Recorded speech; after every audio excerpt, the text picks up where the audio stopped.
ये केस था कोलोराडो का। 69 ईयर ओल्ड वॉरेन ब्रॉन्स कुछ दिनों से मिसिंग था। जब उसकी बॉडी मिली तो सर और दोनों हाथ मिसिंग थे। फिर एक माँ ने पुलिस को कॉल किया। उसके बेटे ब्रायन के कमरे से मिले ह्यूमन रिमेन्स। जब पुलिस ने इन्वेस्टिगेशन किया था ब्रायन का, तो ब्रायन ने कहा हाँ मैंने ही मारा था। तब पुलिस ने इन्वेस्टिगेशन के टाइम पे पूछा तूने क्यों मारा? तब ब्रायन ऐसा कहता है कि सब हैरान हो जाते हैं। ब्रायन कहता है कि मुझे देखना था कि अंदर क्या होता है। मुझे बस ब्रायन को एक ही बात बोलना है। अबे तू थोड़ा सा बहन का।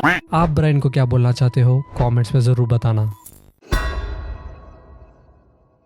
कॉन्सुएलो ब्रोकली नहीं बोराकल पेरू से थी। एक दिन अपने दोनों बच्चों के साथ खेल रही थी। तभी उसके दिमाग में एक अजीब आवाज आई, फ्रैंक तुम्हारा छोटा बेटा एक डीमन है। वो इतनी ज्यादा घबरा गई कि उसने अपने बच्चे को केक के जैसा बीच में से समझ रहे हो, और वो बच्चे के साथ कुछ ऐसा किया कि आज तक किसी ने इमेजिन नहीं किया हो। पुलिस जब पहुंची उन्होंने किचन में जो देखा वो पेरू के सबसे डरावने केसेस में लिखा गया था, पर असली हॉरर तो अभी बाकी है। पर अब सुनो ब्रोकली मैडम की डरावनी पास्ट और शॉकिंग इंटरव्यू। ब्रोकली मैडम का बचपन दुख भरा था, वायलेंस, ट्रॉमा वगैरह वगैरह जो कुछ भी आप सोच लो, पूरा दुनिया का बोझ मैडम पे। लेकिन मेंटल हेल्थ इश्यूज कभी समझे नहीं गए। अगर समझा होता तो अपने बच्चों के साथ ऐसा किया नहीं होगा। सबसे हैरान वाली बात ये है कि ये इंटरव्यू में टोटली शांत थी। और ब्रोकली मैडम बोलती है कि शी रिग्रेट समटाइम्स, और फिर बोलती है कि मैं रिग्रेट नहीं करती हूँ। ये बिल्कुल पागल औरत है। और ब्रोकली मैडम फिर से कहती है अगर वैसा हालत फिर से होती है तो मैं दोबारा करूंगी। दिमाग खराब हो जाएगा। मैं माँ। आप क्या सोचते हो ब्रोकली लेडी के बारे में कमेंट्स में जरूर बताना। भाई सोचो 800 छोटी बॉडी से एक सेप्टिक टैंक में मिले गए थे, और जिसने सबसे पहले बताया था उसकी बात कोई नहीं सुना था।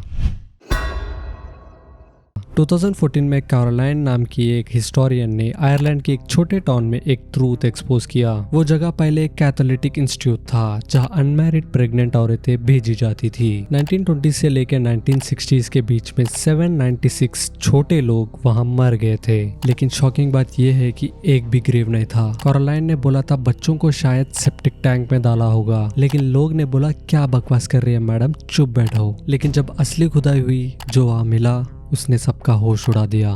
फिर जब वो सेप्टिक टैंक खोला गया था और उसमें मिले थे छोटे बच्चों की बोन्स। न नाम था न कॉफिन, सिर्फ अंधेरे में फेंके हुए मासूम छोटे बच्चे। ये कोई हॉरर स्टोरी नहीं थी भाई, ये असली जिंदगी का सिस्टमैटिक कवर अप था। एक ऐसी जगह जहां इंसानियत को जिंदा जमीन में डाला गया, और आज भी लोग जिंदे हैं और वो सच बोल रहे हैं। लेकिन दुनिया अभी भी आंखों पे पट्टी बांध के बैठी है। मार्च 11, 2025 टोक्यो में एक जापानीज लड़की लाइव स्ट्रीम करते हुए मार दी गई। कैमरा ऑन था, लोग देख रहे थे और स्ट्रीम ब्लैक हो गया। उसका नाम था आरिसातो। इंटरनेट पे जानी जाती है इमागोमी नाम से। सिर्फ 22 साल की हमेशा हंसती रहती थी क्यूट सी लड़की जो बिजी शिंजुकू के रास्तों पे लाइव स्ट्रीम कर रही थी। पर उसे देख रहा था एक आदमी। उसका नाम था केंजी टाकानो और वो था 42 ईयर्स का। वो आदमी ना स्टॉकर था ना क्रीप, बस एक ऐसा इंसान जो उसे अच्छा समझता था। 2021 में उसकी स्ट्रीम पे आया था और वो आदमी उस बच्ची के पर्सनैलिटी पे फिदा हो गया था। अरी तब रेस्टोरेंट में काम करती थी और वो फुल टाइम स्ट्रीमर भी नहीं थी। टाकानो ने देखा था वो स्ट्रगल कर रही थी, तो टाकानो ने सोचा उसकी मदद कर देता हूँ, और वो हर महीने पैसे भेजने लगा। एक पॉइंट पे वो $1000 पर मंथ भी भेजने लगा। जरा मेरे को भी दे दो, मैं भी मेहनत कर रहा हूँ। और तभी आरी ने उसे खुद डीएम किया और फिर शुरू हुआ टाकानो और आरी के बीच में प्राइवेट चैट्स। आरी बोली वॉलेट घर पे रह गया, थोड़ा पैसे चाहिए।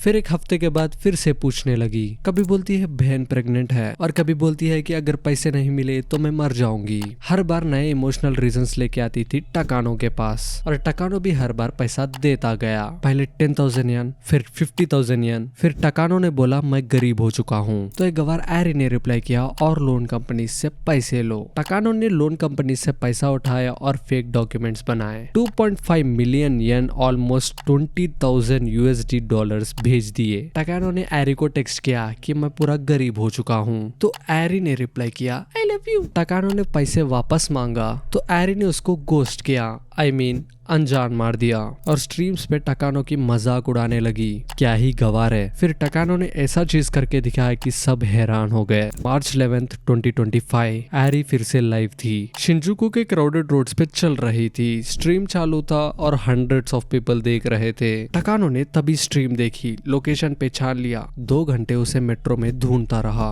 और फिर रियल टाइम स्ट्रीम में उसे लोकेट किया और टकानो ने धीरे धीरे से ट्राइपॉड के पास आया और फिर 30 टाइम्स घप घप घप बोल के नेक, चेस्ट और शोल्डर्स पे नाइफ से ढस दिया। कैमरा सब रिकॉर्ड कर रहा था और टकानो ने बोला, मर गई क्या? हाँ भाई, इतने बार घप घप घप किया तो मर ही जाएगी ना। स्ट्रीम ब्लैक हो गया था, व्यूअर्स शॉक में थे। पुलिस आई। ये पुलिस हमेशा आखिरी में क्यों आती है? लेकिन सब कुछ ऑलरेडी खत्म हो चुका था।